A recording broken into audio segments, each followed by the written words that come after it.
Hello friends,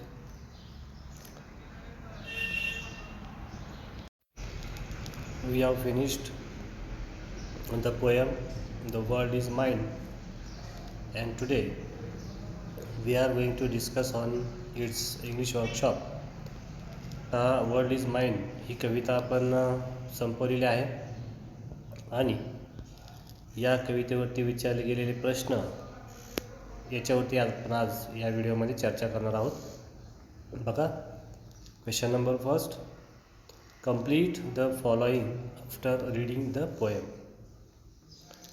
complete the following after reading the poem. कविता वाचा आणि कविता वाचल्यानंतर हे अर्धवट वाक्य जे दिलेले आहेत ते वाक्य पूर्ण करायचे आहेत. Complete the following sentences. They are given incomplete sentences. You have to complete these sentences. अपूर्ण वाक्य या ठिकाणी दिलेली आहेत. तुम्हाला कवितेमधून शब्द उचलून त्या ठिकाणी योग्य शब्द भरायचा आहे आणि वाक्य पूर्ण करायचं आहे. पहा, ए, the poet saw a lovely girl Hubel down. The poet saw a lovely girl Hubel down dash dash. आता या डॅश डॅशमध्ये तुम्ही कवितेमधून एक शब्द लिहायचा आहे आणि हे वाक्य पूर्ण करायचं आहे. दुसरं वाक्य पहा, the poet wanted to buy from the lad dash dash. The poet wanted to buy from the lad dash dash.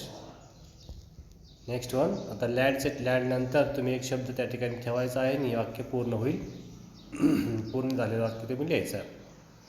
Third one, C, the poet told the boy to join others to play but he couldn't dash dash. पहा, the poet told the boy to join others to play but he couldn't dash dash. Dash डॅशच्या ठिकाणी तुम्हाला एक शब्द लिहायचा आहे आणि हे वाक्य पूर्ण करायचं आहे. D, the poet request dash dash to forgive him.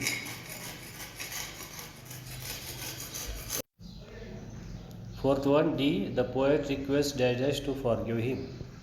या डॅश डॅशच्या ठिकाणी तुम्हाला एक शब्द लिहायचा आहे आणि हे वाक्य पूर्ण करायचं आहे. तर अशा प्रकारे ही 4 वाक्य तुम्ही दिलेल्या कवितेमधून शब्द शोधायचे आणि योग्य शब्द लिहून ही ॲक्टिव्हिटी पूर्ण करायची आहे. Next one, match the following. Second question we are going to discuss. Match the following. Here you have to match the words or sentences A with B, column A with column B. A, the beautiful girl. बघा, A आणि B याच्यामध्ये तुम्हाला जोड्या लावायच्या आहेत. योग्य अशा जोड्या तुम्ही लावायच्या आहेत आणि एक अर्थपूर्ण वाक्य हे बनवायचं आहे.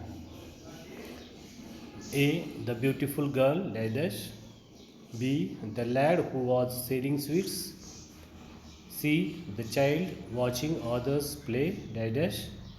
And D, the poet says the world is mine because dash dash. C,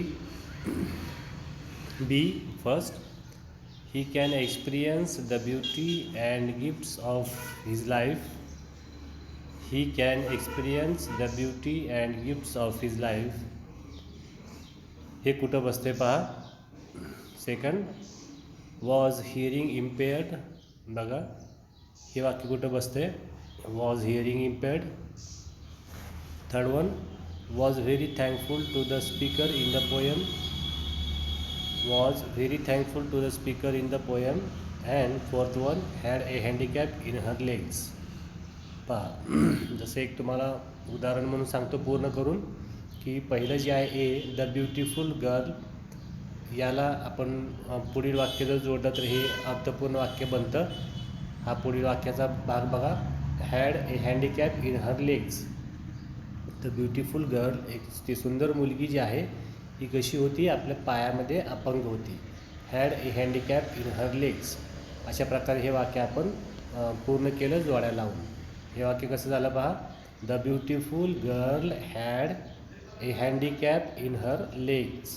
right. So we have match the pairs like this. आपण हे अशा प्रकारे जोड्या ज्या आहेत हे वाक्याचा जो वाक्यांश आहे त्या वाक्यांशाचा जोड्या लावून हे वाक्य तयार केलेलं आहे.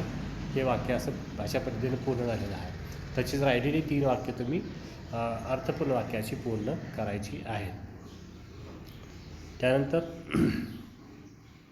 क्वेश्चन नंबर 3 पहा. What does the poet mean when he says the world is mine? बघा, जेव्हा लेखक असा म्हणतो की द वर्ल्ड इज माइन, हे जग माझं आहे, तेव्हा त्याच्यामधून लेखकाला कवीला काय सांगायचं आहे? Explain the importance of the title with reference to the poem. आणि या कवितेच्या माध्यमातून कवितेमधून लेखकाला म्हणजे हे शीर्षक जे दिलेलं आहे त्याचं महत्त्व, कविता वाचल्यानंतर या शीर्षकाचं महत्त्व काय आहे हे स्पष्ट करा. म्हणजे कवितेला जे काही शीर्षक दिलेलं आहे ते वर्ल्ड इज माइंड, हे शीर्षक किती योग्य आहे किंवा याला किती महत्त्व आहे हे तुम्हाला सांगायचं आहे. Question number 4 is there. प्रश्न 4. Answer in your own words. तुमच्या स्वतःच्या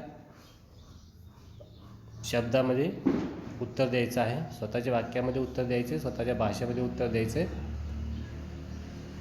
ए. What is the theme of the poem. पहा, what is the theme of the poem. पोएमची थीम काय आहे हे तुम्हाला सांगायचं आहे. Question B. Do you think people with some handicap should beg for money. Justify your response. पहा काय सांगितलं. Do you think people with some handicap should beg for money. म्हणजे सांगितलं की समजा अपंग व्यक्ती असतील तर त्यांनी भीक मागायला पाहिजे का. Justify your response. आणि मग म्हणजे आपण बघतो की बरेचसे अपंग लोक जे असतात, अपंग मुलं असतील व ते पायामध्ये अपंग असतील, हातामध्ये अपंग असतील, आणखीन ऐकायला येत नसेल किंवा आणखीन बघायला म्हणजे बघू शकत नसतील, अंध असतील. मग असे जे ज्याला अपंगत्व आहे तर अशा लोकांनी पैसे मागितले पाहिजेत का किंवा भीक मागितली पाहिजे का. पैशाची भीक मागितली पाहिजे का. तुम्हाला काय वाटतं हे तुम्ही लिहायचं आहे. आणि जे तुम्ही उत्तर लिहिणार आहात त्याचा जे आहे तुम्ही ते योग्य कसं आहे हे जस्टिफाय करायचं आहे, सांगायचं आहे. समजा त्यांनी भीक मागितली पाहिजे तर का मागितली पाहिजे, आणि त्यांनी भीक नाही मागितली पाहिजे म्हणलं तर का मागितली नाही पाहिजे हे पण तुम्हाला त्या ठिकाणी सांगायचं आहे. Next one. C. What is better. What is better की हे या दोन्हीमधलं कोणतं चांगलं. To complete. First one. To complete take over the work and responsibility of a disabled person in order to help, or encourage such a person to do it itself or himself or herself in a different way. Justify your choice. बघा ह्यातलं कुठलं तुम्हाला योग्य वाटतंय. To completely take over the work and responsibility of the disabled person.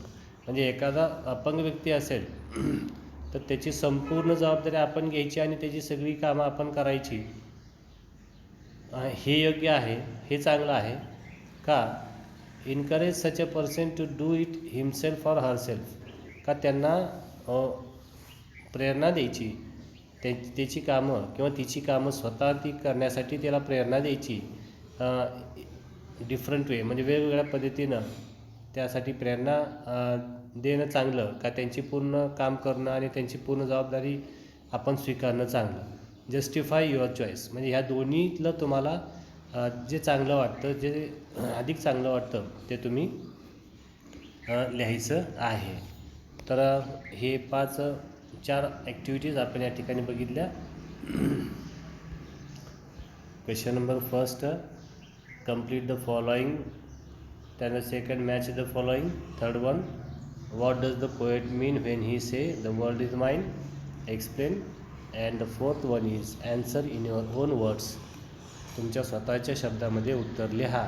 हे 4 activity आपण या ठिकाणी आत्ता सोडवलेल्या आहेत. तर या व्हिडिओमध्ये आपण थांबूया इथंच. तुम्ही ह्या चारही ॲक्टिव्हिटी वहीमध्ये सोडवायच्या आहेत आणि त्याचा फोटो काढून मला व्हॉट्सॲप आपल्या ग्रुपवरती टाकायचा आहे. Okay, will stop here.